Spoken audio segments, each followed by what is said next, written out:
इस वीडियो में हम जानेंगे कि कमांड लाइन इंटरफेस क्या होता है। लेकिन कमांड लाइन इंटरफेस को पढ़ने से पहले हमें ये पता होना चाहिए कि इंटरफेस किसे कहा जाता है।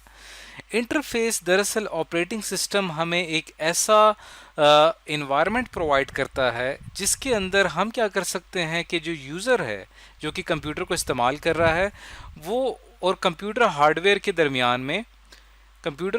और यूज़र के दरमियान में एक स्क्रीन हम यहाँ पे बनाते हैं ताकि यूज़र जो है, एक फेस हम यहाँ पे बनाते हैं। ये फेस क्या होता है? ताकि यूज़र जो है वो कंप्यूटर हार्डवेयर से इंटरेक्ट कर सके, इससे राब्ता कर सके।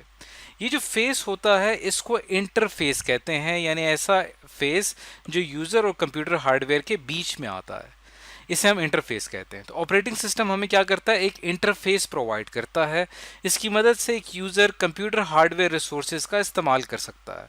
अब इस इंटरफेस की मुख्तलिफ टाइप्स हैं। उनमें से एक टाइप है जिसको हम कमांड लाइन इंटरफेस कहते हैं। कमांड लाइन इंटरफेस में क्या होता है कि हमारे पास एक स्क्रीन होती है हमारे कंप्यूटर के सामने, और उस कमांड लाइन इंटरफेस पे हम क्या करते हैं? एक सिंगल कमांड टाइप करते हैं। बाकायदा हम एक टेक्स्ट टाइप करते हैं।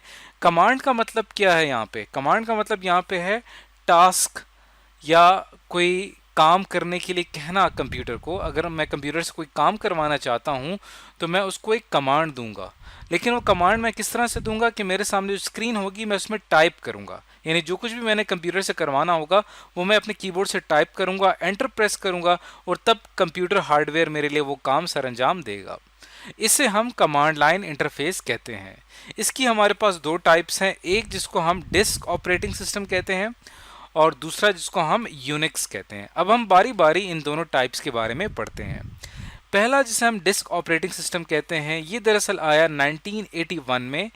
1981 में इसको लॉन्च किया गया बाकायदा, और उस ज़माने में जो हमारे पास कंप्यूटर थे, मैकबुक और जो कि हमारे पास पीसीज, इंटेल के जो कंप्यूटर, आईबीएम ने जो कंप्यूटर लॉन्च किए थे, वहाँ पे हमें ज़रूरत पड़ी थी एक इंटरफेस की। तो ऑपरेटिंग सिस्टम ने हमें क्या किया? हमें एक डिस्क ऑपरेटिंग सिस्टम प्रोवाइड किया। इसमें हमारे पास इस तरह की एक ब्लैक स्क्रीन हमारे सामने मौजूद होती थी। इसको हम कमांड प्रॉम्प्ट कहते हैं। ये एक मौजूदा दौर में भी अगर आप अपने कंप्यूटर में इसको ऑन करना चाहें तो आप इसको ऑन कर सकते हैं। ये इसकी फैसिलिटी अब भी हमारे विंडोज़ में मौजूद होती है। तो ये मैंने कमांड प्रॉम्प्ट ओपन किया है। डिस्क ऑपरेटिंग सिस्टम की स्क्रीन भी बिल्कुल इसी तरह से काम करती है।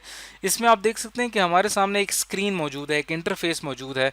अब अगर मैं कंप्यूटर से कोई काम करवाना चाहता हूं तो मुझे क्या करना पड़ेगा? इस स्क्रीन के ऊपर कोई कमांड देनी पड़ेगी।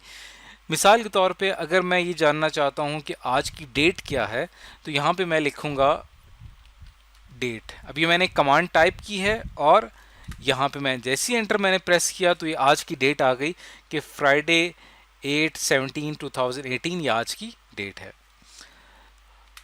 उसके बाद आपको जो यहाँ पे ये नज़र आ रहा है, सी यूज़र्स मोहम्मद नजम, ये जो आपको ये पूरा एड्रेस नज़र आ रहा है, ये दरअसल क्या है? ये डायरेक्टरी है, यानी ये वो एड्रेस है, ये वो लोकेशन है जहाँ पे हमारी ये जो कमांड प्रॉम्प्ट है ये ऑपरेट कर रही है। अब अगर मैं इसके कंटेंट जानना चाहता हूँ कि इस सी ड्राइव के अंदर यूज़र्स के फोल्डर में और इस फोल्डर में कौन कौन सी फाइल्स एंड फोल्डर हैं, तो यहाँ पे मैं एक कमांड टाइप करूँगा dir, और मुझे पता चल जाएगा कि उसके अंदर ये फाइल्स एंड फोल्डर्स यहाँ पे मौजूद हैं। तो डायरेक्टरी की इंफॉर्मेशन अगर मैंने फाइंड करनी है तो यहाँ पे मैंने dir टाइप किया और उसके बाद मेरे पास ये सारी इंफॉर्मेशन आ गई। इसी तरह हम और इंटरनेट पे जाके, गूगल पे जाके आप एक कमांड्स की एक लिस्ट निकाल सकते हैं और वहाँ पे आप कमांड सारी यहाँ पे सीख सकते हैं। तो इसका फ़ायदा हमें ये है कि हमारे लिए काम करना आसान हो जाता है।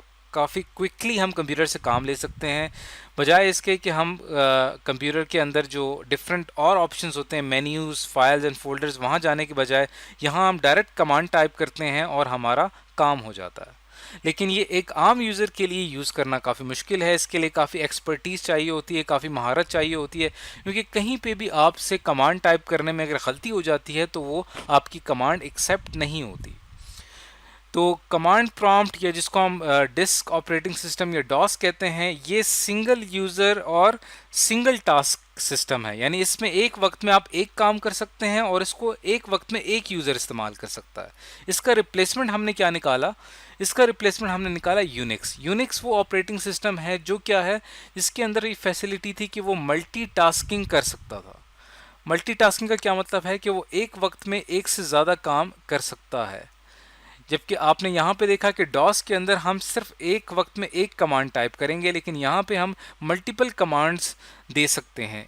इसके अलावा यूनिक्स जो है ये इजाद हुआ 1969 में, और ये बेसिकली काम करता था मेन फ्रेम कंप्यूटर यानी लार्ज कंप्यूटर सिस्टम, जिसके अंदर लार्ज नंबर ऑफ पीपल जो हैं वो इस किस्म के कंप्यूटर्स को इस्तेमाल कर रहे होते थे, जो कि इंडस्ट्री पर्पस के लिए इस्तेमाल होते थे। इन बड़े सिस्टम्स में हमें ज़रूरत पड़ती थी ज़्यादा टास्क करने की। ज़्यादा टास्क करने के लिए हमें यहाँ पे ज़रूरत पड़ी मल्टीटास्किंग की, और मल्टीटास्किंग के पीछे हमारे पास मल्टी यूज़र्स होते हैं, यानी एक वक्त में एक से ज़्यादा यूज़र्स इस ऑपरेटिंग सिस्टम को इस्तेमाल कर रहे होते हैं।